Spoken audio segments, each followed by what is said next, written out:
was after him, becoming intensely paranoid. From what my mom told me, he even got into legal trouble for abusing the 911 emergency line. He started making friends with people who had unstable lives, including others with mental health issues, drunks, addicts, and the homeless. Then, one day, he didn't come home from work. Midnight Shadows welcomes you to another night filled with unresolved mysteries. What happened to my father that day? Let's venture together into this eerie story and uncover the terrifying truths hidden in the shadows. One day, he didn't come home from work. This was before cell phones were popular. When my mom called his job, they said that he had left on time, and everything seemed normal. She called our family members and some of his real friends from before he had gotten sick. Nobody knew anything or had seen him. When he didn't show up at the house by bedtime, my mother called the police and explained to them that my dad left without any of his belongings, except for his wallet and his car, and nobody knew where he was. They eventually agreed to file a missing persons report. His car was eventually found abandoned outside of a shopping center 2 weeks later, in New Jersey, 200 miles away from our home in Maryland. Since then, there has been no activity on his credit cards. No family or friends have heard from him, and the detective involved with his case suspected foul play. There were no developments in the case until 15 years later. I was attending college 6 hours away from my hometown, living in a rented house off campus with a few of my friends. While I was at class one day, two disheveled-looking middle-aged men knocked on my door, and in a very polite tone, asked for me by my full name, saying that they had to talk to me and that they were friends with my dad. My roommate said they seemed friendly enough at first, and he started asking them normal questions, like who they were, if they wanted to leave a message for me, and how could I get in touch with them when I got back. They gave very dodgy responses, almost as if they were trying to avoid giving away who they really were, and would follow up with more questions about me, like where I currently was, could they get my cell phone number, and was the car in the driveway with the Maryland plates mine. My roommate told me he started to get bad vibes from them, and said that he was calling the police, and slammed the door on them. They immediately fled. My roommate worked with a sketch artist affiliated with the detective on my dad's case. Nobody recognizes who they are, and we never saw or heard from them again. That happened 8 years ago. It has been 23 years total since my father disappeared, and we still have no answers.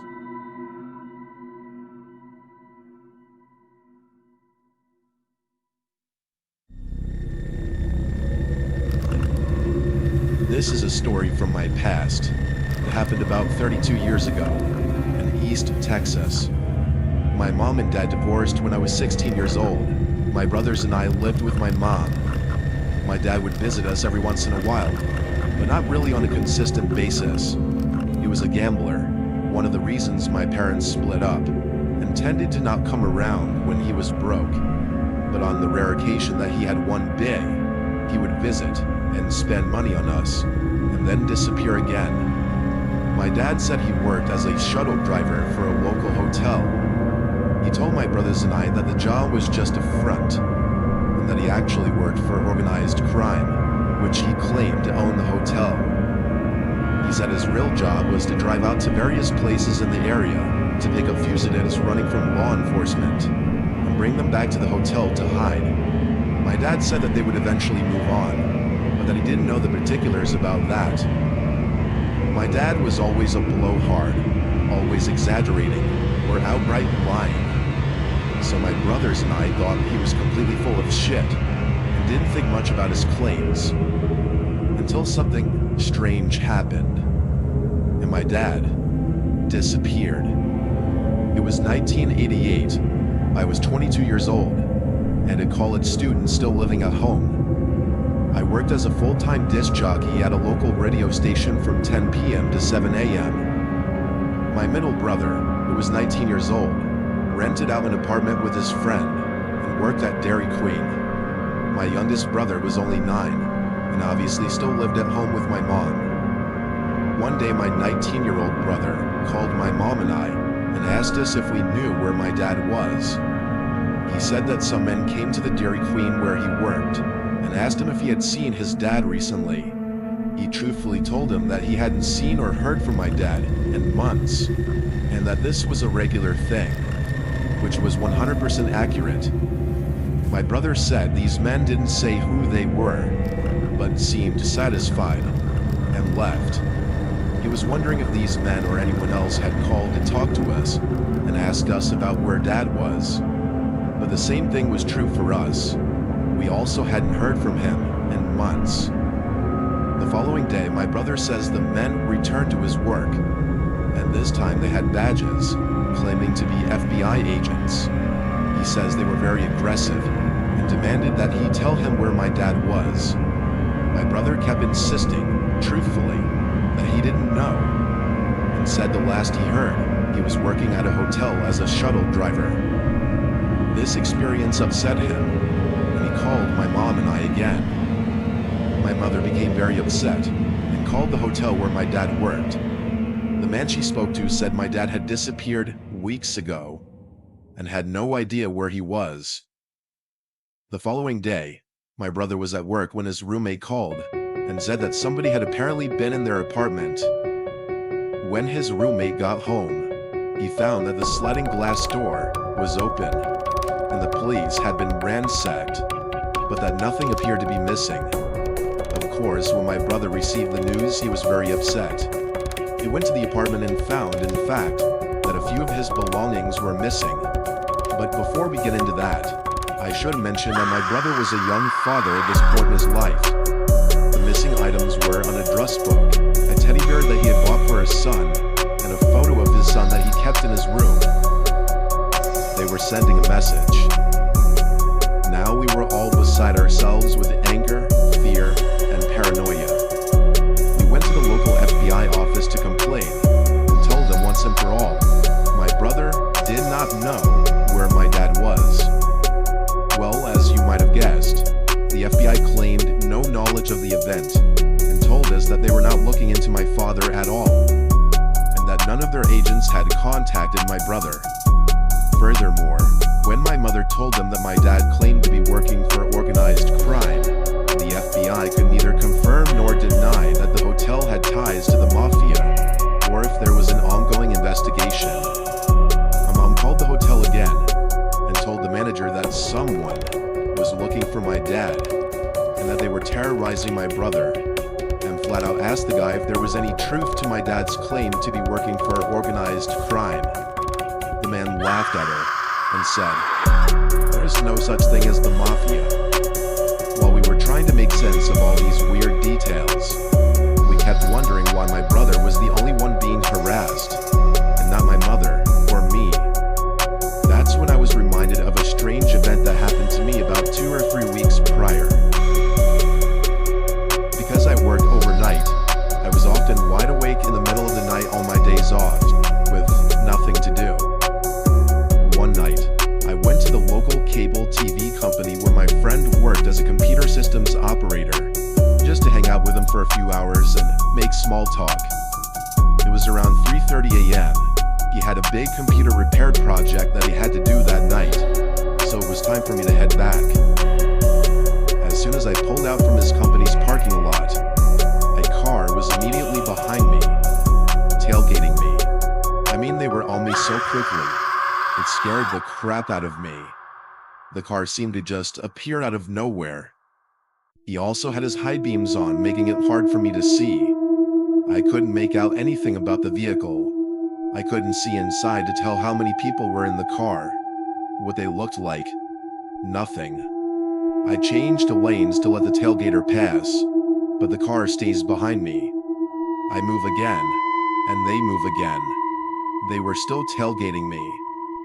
I stopped at the intersection and got in the left turning lane with my signal on, and again the car follows behind me. Since there was no other traffic around, the light changed. I zoomed across the intersection into the far right lane, trying to lose them, but they stayed on me. I cut into a nearby neighborhood trying to lose them, but they followed me the whole way. I finally managed to get back out to the intersection. I crossed over and went to the 7-Eleven at the corner. I jumped out and ran inside, yelling at the clerk that there was someone following me, and that my life was in danger. As I did, I saw the car that was pursuing me cutting through the parking lot of the gas station, and for the first time I could see the car. I couldn't tell the make or model, but it was a tan-colored 4-door car, and there were 2 men inside. After passing by the storefront, they drove off. The clerk just blew me off and said that I was exaggerating, that it was probably just kids messing around. I eventually left, but I was still freaked out, and I didn't want to go straight home, afraid that they may follow me. And after what just happened, I didn't want them knowing where I lived, so I instead drove to my workplace. I knew that the disc jockey on air that night would be my friend Paula, so I decided to go visit her while she was on air. Perhaps we can make a segment out of it. I told her what happened, and I hung out for about 2 hours. She also felt that it was probably just a prank, and that helped calm me down. It had been over 2 hours since the first incident, and I was now heading back home. As I was coming down the street toward my apartment building, I see that same damn car pulling out of my parking lot. As it passed me, they flashed their high beams on. It had to be them. I panicked and rushed inside and called Paula at the radio station and relayed to her what had just happened. "Oh my God, they were waiting for you at your apartment? You have to call the police right away." My mind was racing as to how they could possibly know where I lived, why they would wait there for 2 hours, and then when they finally saw me, they just flashed their lights, and that's it. None of this made any sense to me. Remembering that event, and putting it together with my brother's FBI visit, and the apartment break-in, it seemed obvious it was all tied together. I hadn't thought about it before, but now I remembered. The car that I was driving used to belong to my father. He had given it to me about 2 months before this happened, when he had gotten a new one. So if someone had been looking for my dad, they could have thought that I was him, and when they saw me coming home, they realized that I wasn't him, and just left. But who was messing with us? And why? Where the hell was my dad? My mom, my brother, and I went to the police station to file a missing persons report, and we spoke to a very nice detective. About 5 days later, we get a phone call from him. It turns out that my dad disappeared because he owed over $50,000 in gambling debts. The detective did confirm that he did work for some unsavory characters, but they weren't exactly organized crime per se. He had no idea if my dad was shuttling fugitives or not. The detective said that he was likely hiding out somewhere in Nevada, and that he had spoken to him over the phone. He was alive and well, but in hiding. We then asked who the hell were these men bothering my brother and I. The detective explained it wasn't uncommon for bounty hunters or debt collectors to impersonate law enforcement and call and harass people. My brother then asked how they managed to get into his apartment. The detective said a sliding glass door was pretty easy to open, and that they probably stole the address book hoping to find my dad. They also took the teddy bear and pictures to scare my brother, which worked. I then asked the detective why the men only harassed my brother, and not my mom and I, except the one time. It was then revealed that my dad had used my brother as a reference on his job application at the hotel and put down my brother's address and phone number as his own. The fake FBI agents probably figured he was close to my dad and maintained contact with him. So my dad eventually turned back up in town and acted like nothing ever happened. He never spoke of this incident, and we never brought it back up. I guess he ended up paying off the money he owed. I don't know the details surrounding that. But yeah, that's my story.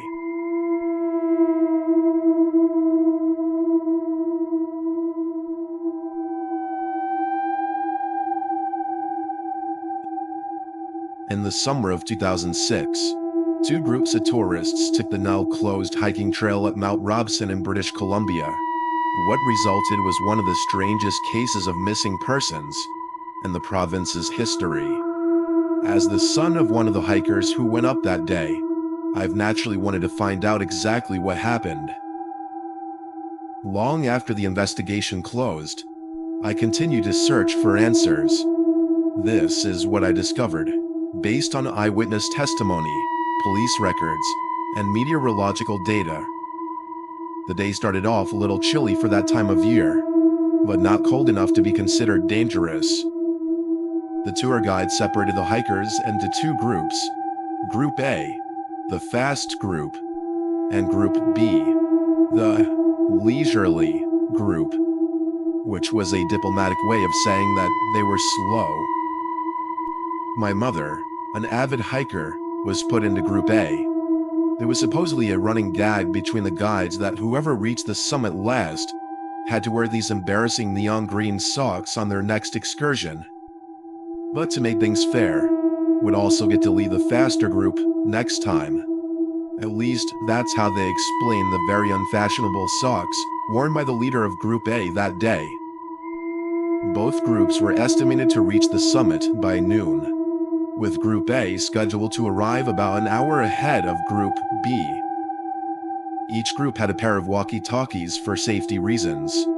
The hike itself was supposed to be fairly safe, taking the scenic route on multiple occasions to avoid potential danger spots. There was only one way up, and only one way down. Group A quickly took to the trail, while Group B lagged behind.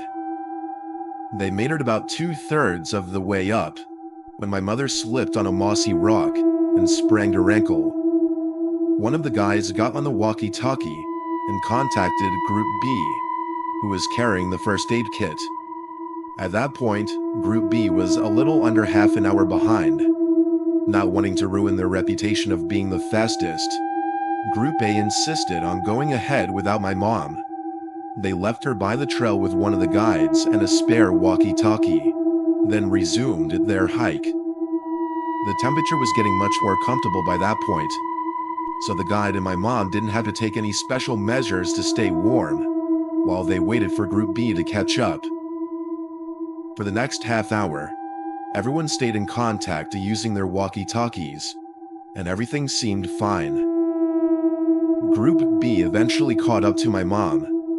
As they were tending to her ankle, they called ahead to Group A to check their progress. At that point in time, they had almost reached the summit. Once she was all patched up, my mom could have chosen to turn around and go back down the mountain with her guide. However, she chose to keep going with the slower group. I guess she really wanted to see the summit. This is where things get weird. At approximately 10:55 a.m., a sudden increase in temperature and atmospheric pressure was reported. Based on the meteorological data, there was a spike of approximately 15 degrees Celsius that dissipated by the time the devices conducted their next check. This is just an educated guess, but that means it lasted somewhere between 3 to 5 minutes. Now, to be fair, Environment Canada's meteorological services deemed this spike to be a glitch, but many people in the surrounding area did in fact report feeling a sudden, but temporary, wave of heat around the same time. What followed was a low atmospheric rumble that sounded similar to thunder, and that it seemed to vibrate through the sky, but with a softer, less fluctuating tone. There were no storm clouds at the time, and no planes were reported in the area. Despite this, Group B continued up the mountain, with my mom in tow.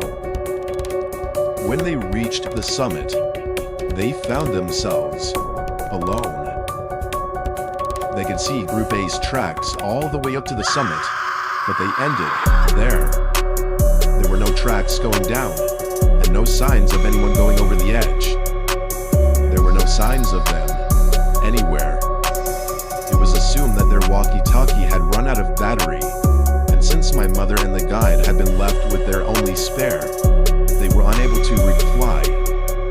Investigators assumed that they had gotten lost in the woods and never made it to the summit at all, and that all the tracks that were found were from Group B. Whatever the case, 15 hikers went missing that day and were never found. I often asked my mom to tell me her side of the story, to clue me in on any details I may have missed, or things that hadn't been reported.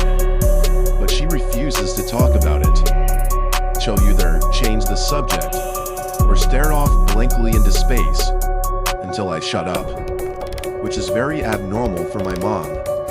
There's only been one other thing that's ever solicited that kind of response out of her. The feet. In 2007, human feet, mostly left feet, started washing up in the shores of British Columbia. Nobody knows where they're from, or who they belong to. Go ahead and look into it if you want to. It's one of those really bizarre unsolved mysteries you rarely hear about. When my mom heard about them, she became as silent as a grave. You wouldn't think these feet would be related to this story in any way. Mount Robson is on the east side of British Columbia, far inland, bordering Alberta. You wouldn't think there would be any kind of connection, but you also wouldn't think that many people wear high-end hiking boots with bright neon green socks.